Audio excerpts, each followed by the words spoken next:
tell ya a little story. Hello and welcome to Ctrl Alt WoW AprilPvd, the podcast about everything about retirement, virtual reality, and living life single, sober, and small. Today is Tuesday, May 26, 2026, and this is episode 867, VR is Life. I really feel that VR should be bigger than it is.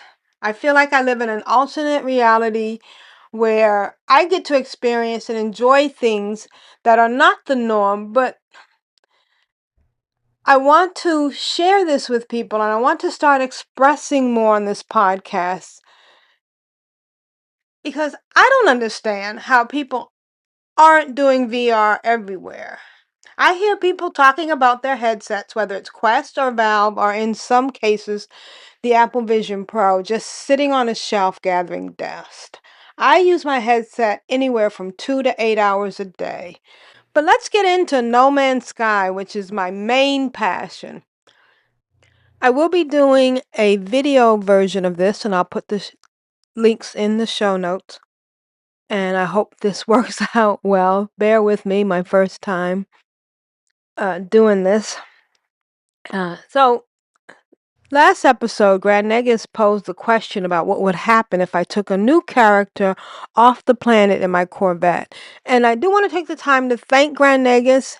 We will still be doing the Ctrl Alt WoW Final Fantasy XIV podcast, but I felt like VR seems to be my baby, and maybe we'll have him back on when he's playing some No Man's Sky, but he's got a lot on his plate with Final Fantasy XIV. So I did manage to spend a day experimenting with just that. So what I had to do, because I'm also multi-bossing with the flat screen, I was able to start the game with a new character on my Aprillian account. And then I had AprilPvd in actually, no, I think I did it backwards. I think I actually started Aprillian in VR, and then I had AprilPvd on flat screen come and get her and pick her up, because that way I could do the things I wanted to do with the character in VR. I'm much more comfortable on No Man's Sky in VR. So the first time I did it, I got her to the anomaly, and then because she was on flat screen, when I had first done it, I swapped it out and she ended up floating in space. She could summon her spaceship, which was funny because, she didn't go through any of the things to fix it. So if you do end up taking someone to the anomaly, they will get their spaceship fixed. But I wanted her in the anomaly because I wanted her to be able to claim some of the things that she could claim in at the Quicksilver vendor from the expedition. So when I did try the opposite, with Aprillian on a new save and in VR, and then AprilPvd picking her up on the flat screen, that did work. I did have one incident where I tried to move while I was on the Corvette in VR, and that got me into space. But then we tried again. I tried it again without moving the VR character, and I was able to get out of the anomaly, out of the Corvette in the anomaly. And then AprilPvd gave her some suspicious packets, and she was able to sell some at the space station. Oh yeah, that's what we did. We ended up going back to the space station, and we ended up being able to get the living Wrath ship. I guess if you can dual box and you have someone that can help you, you can skip the initial one. I know it's crazy because you can already do creative. But on Friday, I was having so much fun in No Man's Sky using the egg sequencer to get my mechanical pet traits to 100%.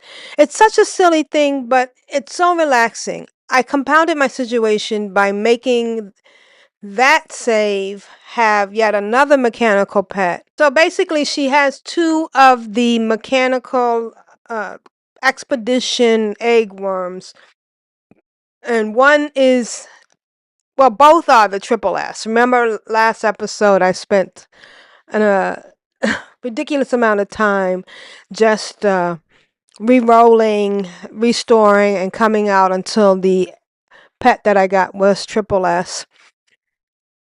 And then I had it lay an egg, and then AprilPvd took that egg and made the traits up to 100%. The reason you want to do that is because when they're in battle and their traits are 100%, they have more of an opportunity to proc a special ability, so it makes the pet even stronger. So now I gave her one of the triple S with the 100% traits, but she still has the original pet without the 100% trait. And I thought, okay, why don't I just let both of them, they're on a 24-hour cycle for them to be able to lay an egg. And so I said, why don't I just let both of them have eggs, and then I can up the traits on the original pet, which seems simple, but they both have the same name and you can't change it. Other pets, when you change the name and they lay an egg, they then have the new name, whatever, of the parent whose name you've changed. But it was no way for me to tell the difference between the two pets, the one without the 100% and the one with the 100%. So I ended up spending a ridiculous amount of time at the egg sequencer, taking each pet that she had in storage or in her inventory, putting it in the egg sequencer and seeing which ones needed to be upgraded. And so what I'm going to do now is make sure that I don't get eggs from the one that's not 100% trait anymore. I'll just do the one that is. Part of me wants to release the original one, but I'm sentimental and I don't want to let it go. So the other thing I've been doing is trying to get up my pet battles to get the milestone for the whole arena, Hollow Arena quest line. Friday was also the day that I discovered my biggest mistake with pet battling. I had been jumping around to hatch eggs, and because I had been doing this, I wasn't going to do each system consistently. So here's a warning for you. If you're going to be doing the milestone, you need 220 of the Hollow Arena wins, and you need 60 of the champions wins. Now, the proper way to do it is to go to a system. I'll go to a system when you first beat Oceanus, and you'll get a blue marker to go battle a Hollow Arena. Then after you defeat that champion or that Hollow Arena, you'll get another blue marker, and then another. Once you get 3 blue markers in the same system, you then will get a yellow marker to beat a championship. Now, the blue markers are going to be at depots or archives, but the championship, the yellow ones, are always at the space station. So, technically, if you do 3 Hollow Arena victories and then do the champions, by the time you get to 180 Hollow Arena victories, you will have made your 60 wins, because that's 3 times 60. But because I kept jumping around, and I would just activate the blue chips anywhere I was, and then I would oh, I need to hatch an egg, and then I'd activate a chip, and then so I ended up actually getting the 220 wins before I got the 60 championship wins. And so then, and this is the kicker, you cannot get the yellow championship wins without doing 3 battles in a system. So basically, I ended up having to do more Hollow Arena battles than I needed to. Of course, if you do it the right way, you're still going to end up doing more Hollow Arena battles, then you don't have to do the championship ones. And the championship ones are harder.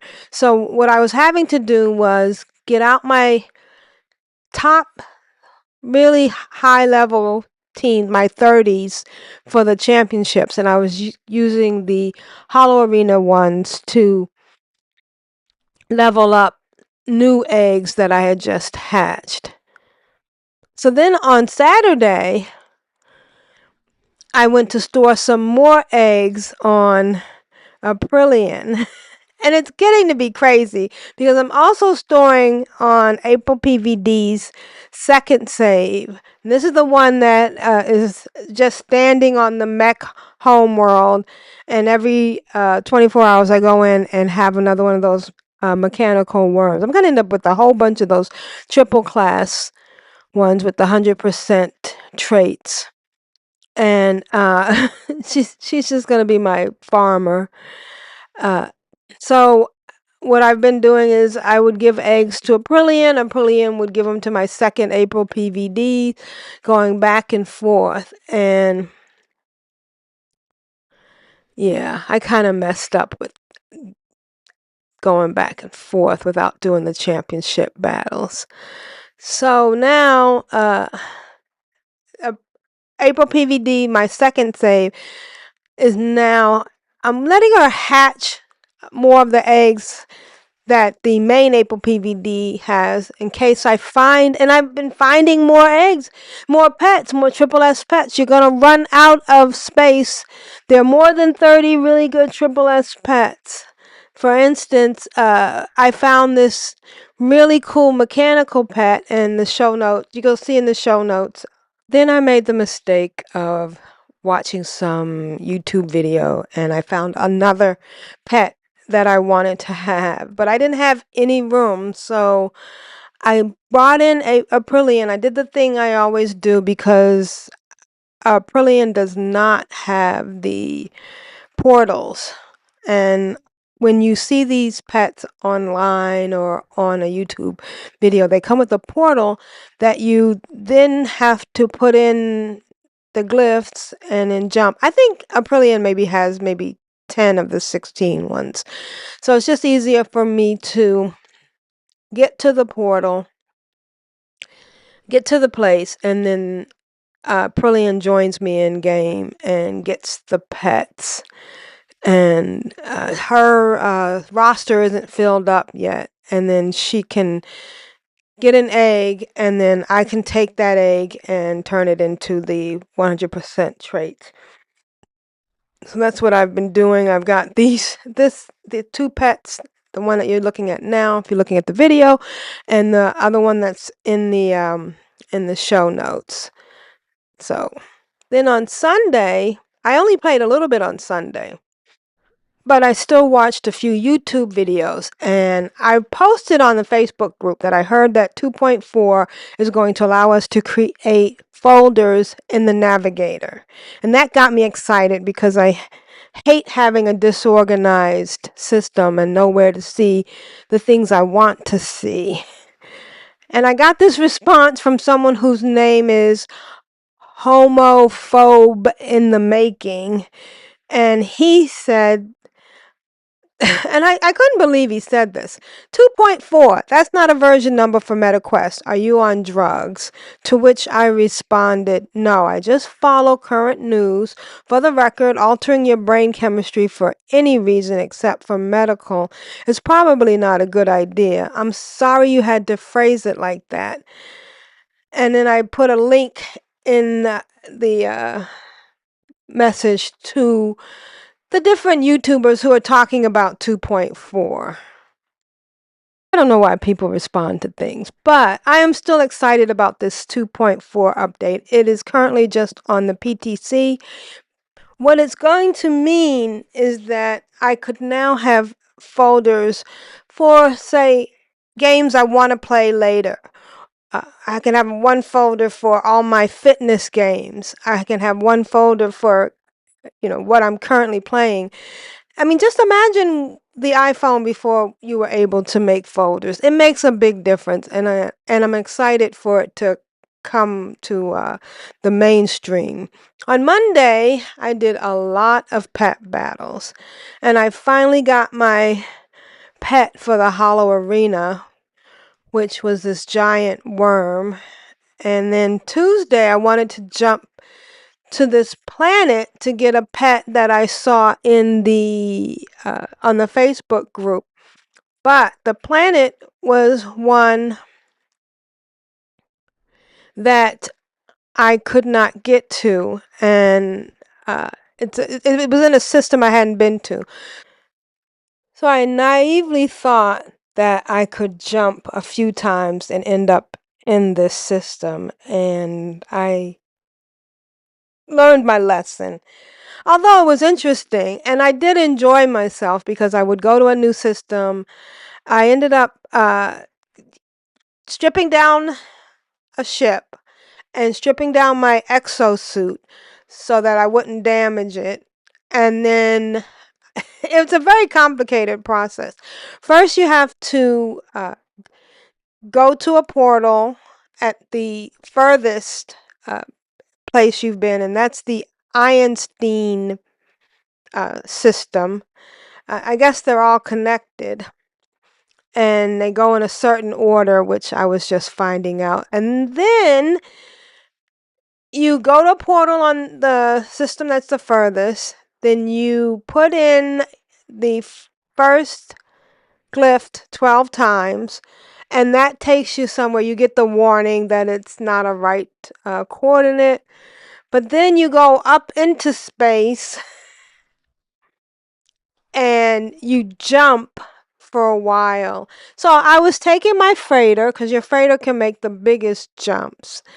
And then I would go up into it's a very complicated thing, but once you get the system down pat, it comes out pretty easily. So then I would go all the way to the closest you can get to the galactic. So you put the galactic core as your option, and then it would just take you further and further to the center, and then jump through the center. So I jumped from Einstein to Cabo to Ortonago. God, it was a lot of jumping. And I actually damaged a couple of ships because I didn't actually go back and summon the ship I needed to. I will go back and get that ship, because every system I jumped to, I would then put down a base, and then, oh wait, I'm leaving out the really complicated part. The complicated part is that once you jump to a new system, then you have to find a portal again. Now, I know you can use some of your equipment, and I know people that know more about this are laughing at me, but I would go to the space station and buy the navigational things, and then you have to find the right building that would tell you where to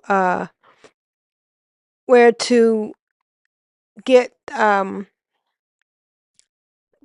portal, and you'd have to rinse and repeat. It's very interesting. They make it very I felt like I was actually jumping galaxies, and I really enjoyed it.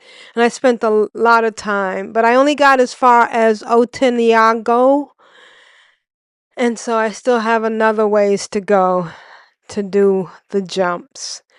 But I think I'm going to wait a little bit and try some other things first. I want to finish my pet milestones. So the milestones were still weighing heavily on my mind. I had to still beat Oceanus. Now, Oceanus is really hard, but the thing about it is you had to beat him 30 times, and you could only challenge him once a day for the that would count towards the 30 total. Before I could go into Battle Oceanus, though, I had to make sure I could pick up an egg, because once I beat him, then I could claim an egg from him. And he's the same person that has the arena awards. So I went to somewhere where I knew I could, had a pet that could lay an egg. And I think I was full. And then I went to Aprillian and gave her one of my eggs. And then I went to battle Oceanus. And it was a hard battle. I ended up losing twice. And then I changed up my team. I was using a team that I had been using during the championship, and they won, but I had to bring out an even better team. And finally I did, and I got my wandering shrimp in a bubble pet. Then I took it over to the egg sequencer and spent some wonderful time updating its traits and getting them to 100%. And then finally I took it out and hatched it. And it was perfect. I loved it. It was so cute. The funniest thing was, though, I was streaming this on Twitch, and one of the guys following me on Twitch wanted to know how much effort I put into making this cute little guy. He said, I hope I didn't have to go through a lot of trouble. But I really liked it, period. And of course, after I hatched it and made sure it was at the right 100%, I created a save. Of course, it's triple S, and it is just the cutest thing. It's a shrimp in a tank, and it's mechanical, and I just love it so much. I can't wait to train it up and see what its hits are going to be. It's got 100% in helpfulness, 100% in aggression, and 100% in devotion. And it's just a little shrimp in a tank, and I love it. For the rest of the day, my goal was to try to get all 24 battles I needed to do to get the championship milestone out of the way. It wasn't as easy as I thought it was going to be. I wanted to get these milestones out of the way so I could go in and check on my settlements. I haven't been to my settlements since this patch dropped, so I'm kind of excited because I know that they have tables in the settlement. But I ended up doing a lot of battles. I didn't get to finish it. I did do some battles in VR. The thing about VR battles is, even though, I mean, it's okay. You're standing there, you're watching. You can look around more than you can on the flat screen, but I just wish it was more immersive. So I ended up going back to the flat screen.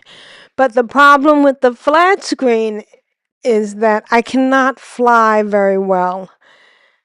And I can't see if it's dark.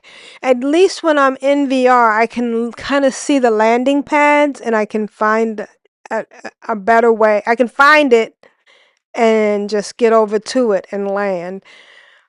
But in flat screen, it's just chaotic. I'm crashing and everything. And then for my second round of battles on my second system for the day, I was on a highly toxic planet. And so I would log in on the flat screen because it takes longer on my MacBook Pro, and I would walk away and then come back. And at one point, I actually died and lost everything in my inventory, but I was able to go back to my restore point. It is kind of neat, though, that you can do both VR and flat screen for No Man's Sky, and I wish more games were as easy to go back and forth. All right.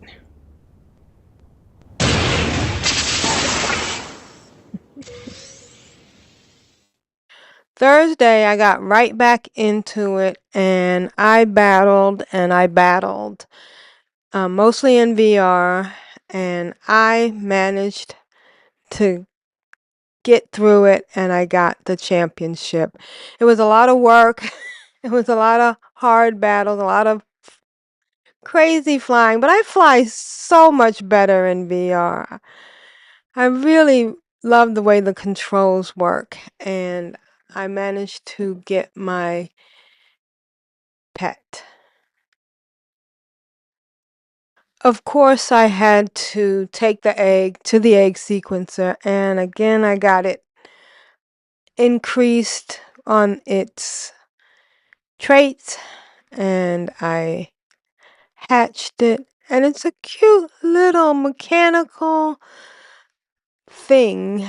And so now I've got all of the rewards from the Hollow Arena pet battle system, and I'm very happy with it. This little thing is so cute. And of course, it's XXX, and it has the 100% traits. And its traits are 100% in helpfulness, gentleness, and independence. And I am done with this pet battling. The only thing I got to do now I'm going to just hatch pets to share. Now we're going to talk about the Hollow Arena Award milestones. The first one was the corrupted quad egg for hatching 30 eggs. That was the easiest one to get. And then we have the Boundary Horror Egg. The pet is so tiny because I put chromatic metal in to change the color, and it just made it tiny. But it is still cute and powerful. Then we have the Genochrome egg, which is a big giant worm, which I have been able to get eggs from, so that's kind of neat. And that was for 30 Oceanus wins. And then we have the Wandering Shrimp Tank eggs for 220 Hollow Arena victories. And it's so cute, the little shrimp inside the egg, inside the little mechanical thing. And then finally, there was the Aaron Crab egg for 60 champions defeated, and it looks like a little crab or thing caught in a mechanical body, and it's cute. And they're all triple S and all very powerful. And of course, the big worm is the only one I've been able to hatch an egg from, or get an egg from. And now I want to show you my mechanical worm, because that's the one I'm most proud of for getting the triple S. And all of these pets from the Halloween Arena Awards are I am triple getting ready S. to jump. This is always kind of nerve-wracking. And I've been doing this wrong. And so now we're getting ready to warp. Yesterday, on Saturday, I decided to look up the actual list of galaxies. And if you look at the show notes, and I'll put something on the screen right now. of the actual list, and I made the mistake of going to Eisentam, which was my furthest out galaxy. Why didn't I just Google it? I don't know why I didn't just look it up. But I want to get to Kiko Galra, which is where I can find the dragon that I want to capture. But apparently I jumped over it. I actually went 2 stops further from that one. It's galaxy number 8. I was in galaxy number 10, and then I went to 11, 12, 13, and 14. And if I had just started from Hilbert and got to Calypso, which is where I am jumping from it right now, then I would have already been at, which Calypso is 3, and the one I want to go to is 8. The thing I did was I went to the portal at the anomaly, and that's how I got to Eisentam. It's interesting. It's exciting. They made a really good system in No Man's Sky with all these different galaxies. But now I should be getting into Hesperius. Now, all of this involves me equipping a ship that I don't care about breaking, and a multi-tool I don't care about breaking. And now I am in Hesperius dimension. And now I'm going to land on a planet. And from there, I'm going to take a bunch of steps to find another portal, and then start the whole jump all over again. But at the same time, we got some good news yesterday. Sean Murray posted on X and on Threads a bee emoji. So that means that some update is coming soon. The biggest sign will be when the game goes on sale on Steam. So now we are jumping into a new...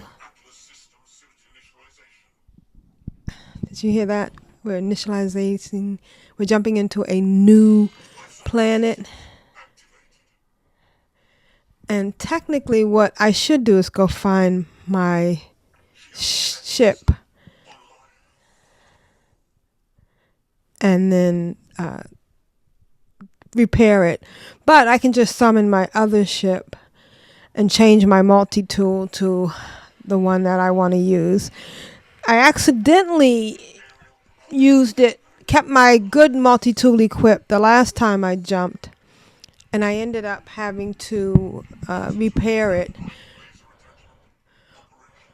One thing I did learn is that if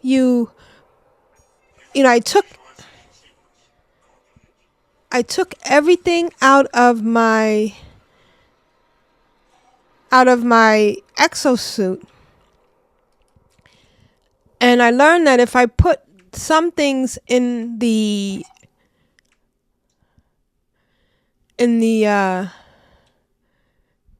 supercharged slots, the tech in the supercharged slots on your exosuit do not get damaged when you do the jump. So that's nice to know. All right, so now I am on initializing my suit. They do this so well. Every time you jump, you get this whole thing where they initialize your suit. And now I am in the Hesperius dimension. And now I need to do a few things before I can get ready to go to the next system.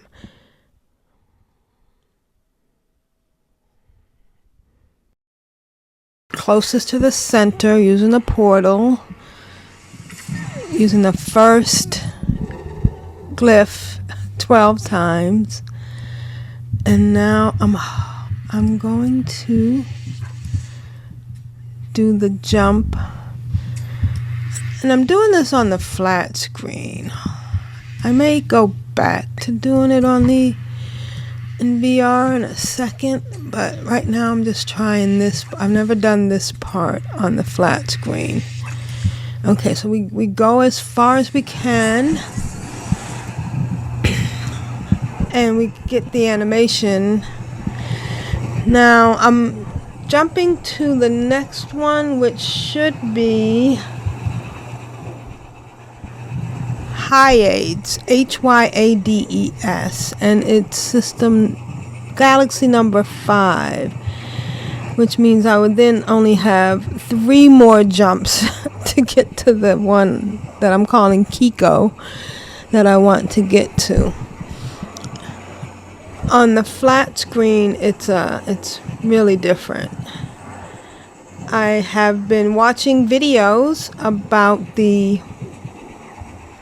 what they anticipate the bees are. Someone posted that there are now 3 bees, so that should be interesting.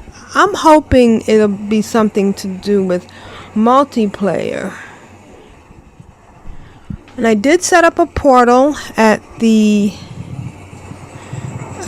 last spot I jumped. You always want to set up a base in every galaxy you end up at. And now we're here. And we've jumped.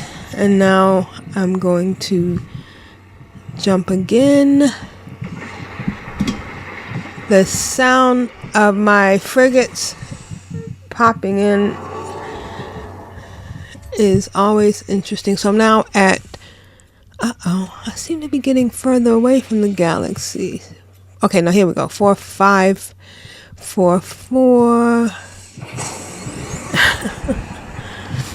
And I'll be back when I get to the center. Do a jump. The first thing I have to do is put some fuel, just a little bit of fuel, top off the fuel in the freighter before I can do the jump. No matter what you're in, it needs to be at 100% for the jump. And now I am going to the core, and I think I had this problem before.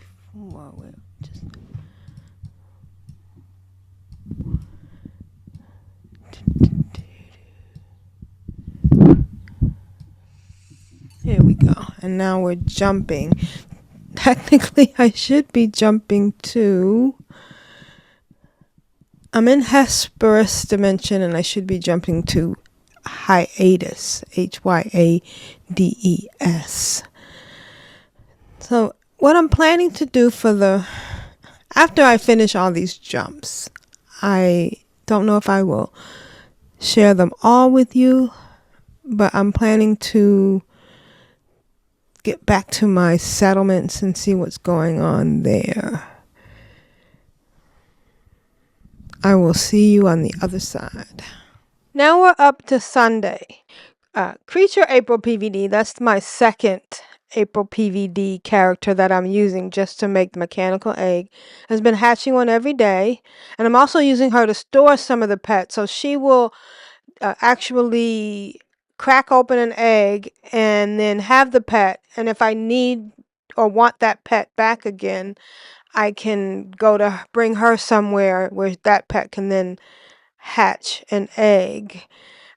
I have had to delete some of my pets on AprilPvd to get some more pets because I'm obsessed with Triple S pets. So I've made the jump to Hesperus dimension, and I did that on the flat screen. But then I only did it on the flat screen because at the time I was watching some YouTube videos, but I can't sit for that long. So now I'm back on VR, and what I've been doing now, instead of going to the space station and buying the planetary charts, I finally wised up, and I've been taking out my Colossus and then scanning for alien structure after each jump, finding the portal, and then making a base near that portal. And the other thing that I've been doing is I've also been making a restore point because when you find the alien structure, you do have to answer some questions, and if you answer them wrong, they won't give you the link to the portal. But if you figure out what they were asking and then go back to the restore point if you answer wrong, and then you can get the option of answering it right. And it makes it so much quicker. Before this, I was just cracking open another planetary chart or scanning in the Colossus for another alien structure. I finally did it. I made the jump to Kiko, but I did not find the 3S dragon. I found a bunch of dragons, and I also found a message thing that said the dragon was there, but I didn't find it. But it's okay. But I did find a Triple S pet, so that was nice. Now that I've gotten done with the whole Hollow Arena milestones, I made it back to my settlements, and they had a bunch of resources for me, some that I really needed, like fuel for my freighter, which I went through some doing those jumps, and antilytium and some living glass. So it was really good to stop there and get some of that stuff. Of course, they were all under attack. The one was under attack with the horrors, those little green things that come out when you click on the whispering eggs, and then two of them were under attack with the brood mother, and you have to kill her. I always like using my javelin gun, but it takes a lot of work. Oh, and I did get to open some buildings, so that was good. But I loved going back to my settlements. I did not find any of the. I thought there would be some of the Hollow Arena tables in my settlement, but I have to figure out which ones are the actual ones that have the tables. I guess you have to find the building that have the tables in it. But so I spent a lot of time fighting these guys in all three settlements, and then of course in my autophage settlement, which is in a high sentinel area, I also got bombarded after I killed the brood mother. I got bombarded with sentinels, and I ended up just hopping out of there. But it was good to be back in my settlements, and while I really enjoyed the Hollow Arena milestones quest line, this was nice too. Although I am going to go back and do some battling because I want to see how some of these pets, the new pets that I got, work in the arena. I thought I found another glyph on the Facebook page for the dragon, and I think people are pretending that these other animals that aren't tameable are these dragons that they're talking about. Because I went out to the planet, scanned all the, I did the portal jump using their glyphs, scanned all the fauna on that planet, and could not find the dragon one. It's okay. I have more than enough pets. But I did get the the 2000 nanites for scanning all the fauna. I even did the underground one. So I decided to go ahead and hatch some eggs. This is all Monday night. Hatch a couple of more eggs. I can hatch the giant worm that I got from defeating Oceanist, and I can hatch one other animal. I can hatch the Aaron crab egg from, oh, not the Aaron crab egg, because that's waterbound. I can't find the waterbound planet yet. But I can hatch the wandering shrimp tank eggs. Or I can get an egg from them. I haven't hatched them yet, but I get an egg from them because they have there are planets that I can hatch them on. Some of the things you get from the Hollow Arena awards you cannot hatch, but these two I can. So that's kind of fun that I can at least share those eggs. I think I'll only share them with my other characters as opposed to just giving them out to people who haven't completed all the milestones. I did take each one of those eggs up to 100% in their traits. So that was good. And so that was fun. I'm having a good time in No Man's Sky. And I am really excited about what's coming up because we did get the triple B, which means we got another tweet slash threads thing from Sean Murray, which means that there's going to be something else coming up. And I mean, something coming up soon. And the Steam went on sale, and that's the big thing. Once it goes on sale, No Man's Sky has gone on sale on Steam.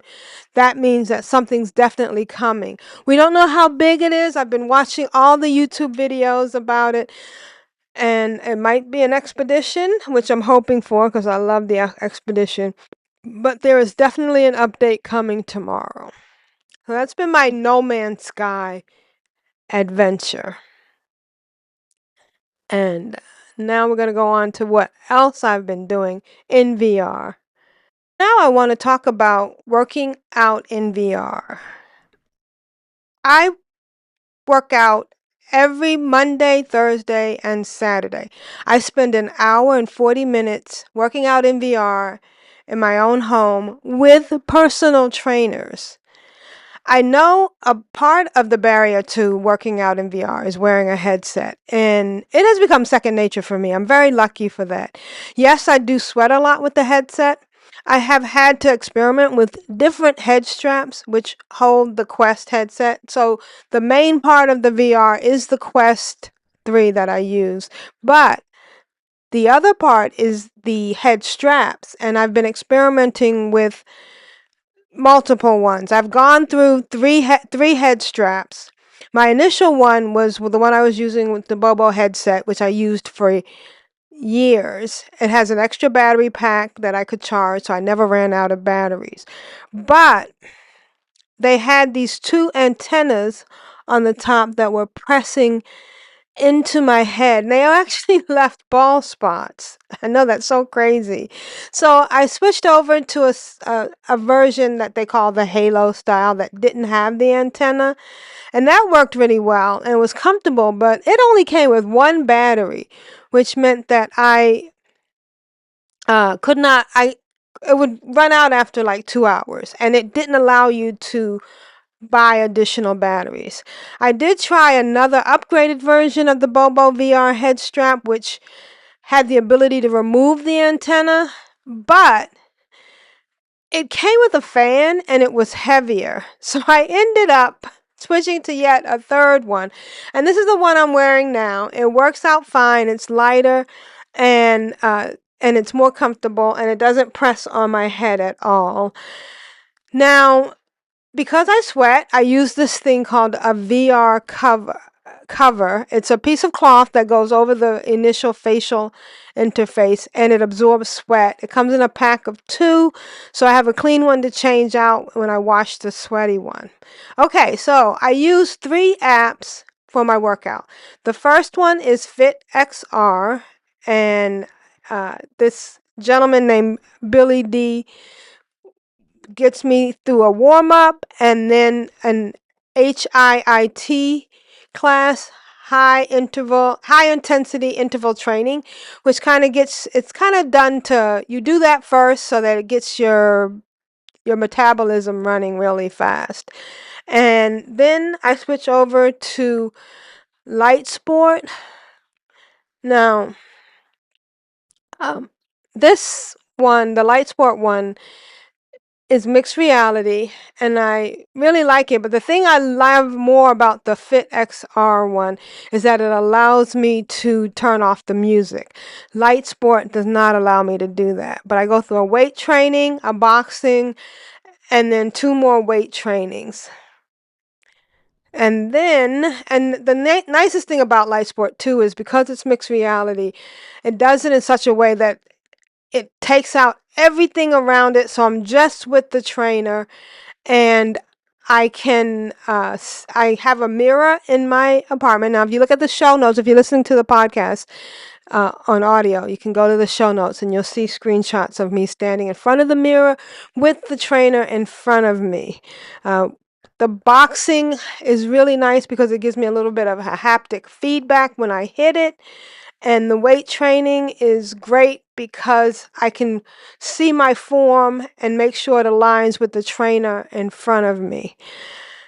And I get my cardio by going on the elliptical. I have a Nordic Track Freestrider Trainer FS5i, and it syncs with my with the headset, with the Quest 3, and as I am on the elliptical, I am propelled through different immersive maps such as Paris or Venice, or my current favorite one, which is a Jurassic Park experience. And then I'm back to FitXR for a much needed cool down. The whole thing is so wonderful, and I'm very lucky to have this as an option for my workout. And I would recommend, if you are looking for any kind of training in your house, I don't have to go to a gym, I don't have to go anywhere. I just train in VR. Now, I have also been fooling around with some other experiences. Medieval Dynasty on the flat screen can be made VR with a UEVR injector, but I will talk more about this later. So this has been AprilPvd in VR. You can write me at controlaltwow@gmail.com. My show notes are at controlaltwow.com. I hope you enjoy this new format. I am going to be focusing more on VR and other topics pertaining to me and my retirement journey and living single, sober, and small. Bye for now.